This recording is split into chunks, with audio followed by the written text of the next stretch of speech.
श्री कृष्ण कहते हैं, कभी किसी पक्षी को आपने घोंसला बनाते देखा है?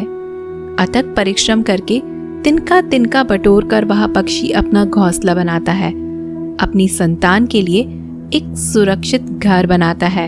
और फिर कहीं से तेज आंधी आती है, भारी वर्षा होती है और उसका वो घोंसला टूटकर बिखर जाता है। लेकिन वो पक्षी कभी रोता नहीं, बल्कि वो पक्षी बिना विलंब करे फिर से अपना घोंसला बनाने निकल जाता है और सफलता पाता है। श्री कृष्ण कहते हैं, फिर हम क्या छोटी छोटी असफलताओं से प्रेरित होकर परेशान हो जाते हैं और क्यों प्रयास करना छोड़ देते हैं? कुल्हाड़ी की सिर्फ एक मार से पेड़ नीचे नहीं गिरता, हर चट्टान सिर्फ एक प्रयास से नहीं टूटती है। वैसे ही सफलता पाने के लिए हमें बहुत परिश्रम करना पड़ता है। एक दिन एक व्यापारी सुबह सुबह घर से निकला। घर से निकलते ही एक बिल्ली ने उस व्यापारी का मार काट दिया। व्यापारी घबरा गया और घर चला गया और शुभ घड़ी की प्रतीक्षा करने लगा। और जब अपने घर से निकला तो वह वाहन वहां से जा चुका था, जिसे वह राजा तक पहुंचकर उसे भेंट कर देना चाहता था। राजा तक पहुंचने के लिए उसे बहुत समय लग गया और जब वो राजा के पास पहुंचा तो राजा क्रोधित हो गया।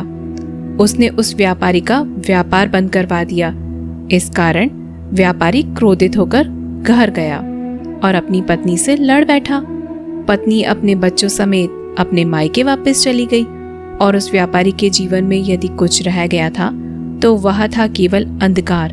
और इन सब का कारण वह बिल्ली को मानता रहा, जिसने उसका रास्ता काटा था। ऐसे ही एक दूसरा व्यापारी राजा को भेंट देने के लिए निकला। उस व्यापारी का भी मार्ग एक बिल्ली ने काट दिया। वह व्यापारी भी थोड़ा घबराया, परंतु उसने आगे बढ़ना अधिक उचित समझा और राजा के पास सही समय पर पहुंचकर उसने राजा को प्रसन्न किया और राजा ने व्यापारी को अपना व्यापार बढ़ाने की अनुमति दी। स्वर्ण आभूषण दिए। व्यापारी घर पर पहुंचा और उसने वो आभूषण अपनी पत्नी को दिए और अपने बच्चों के लिए नए कपड़े भी लेकर गया।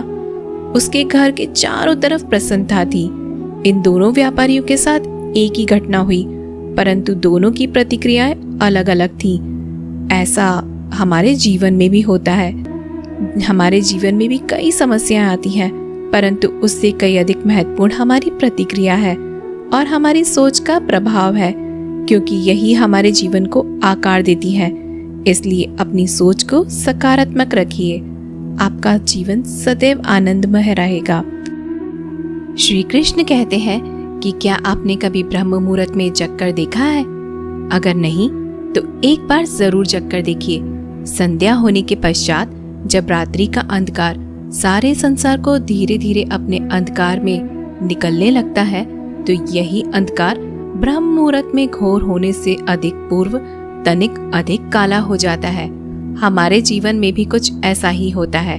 जब हमारे जीवन की समस्याएं अपने अंत पर होती हैं, तो यही समस्या एक भीषण रूप लेकर हमारे समक्ष प्रस्तुत हो जाती है और ऐसी परिस्थिति में अधिकतर लोग हार मान जाते हैं। परंतु यदि आप हार न माने और भय न रखें और निरंतर रूप से आगे बढ़ते जाएं, तो प्रकाश के रूप में हमारा स्वागत करने के लिए सूर्य सदा ही हमारे समक्ष प्रस्तुत रहता है।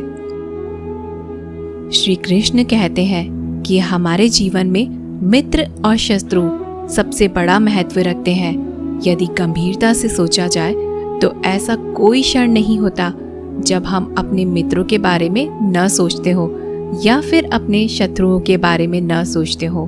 हमारा हर कार्य या तो मित्रों के हित के लिए होता है या फिर हमारे शत्रुओं के अहित के लिए होता है।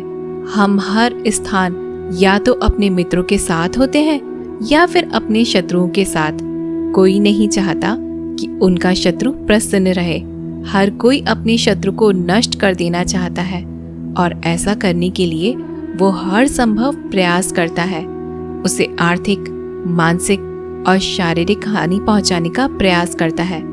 परंतु श्री कृष्ण ने ऐसा मंत्र बताया है जिससे हम अपने शत्रु को सदा के लिए नष्ट कर सकते हैं, और वो है अपने शत्रुओं को अपना मित्र बना लीजिए और आपके सारे शत्रु सदा के लिए ही समाप्त हो जाएंगे।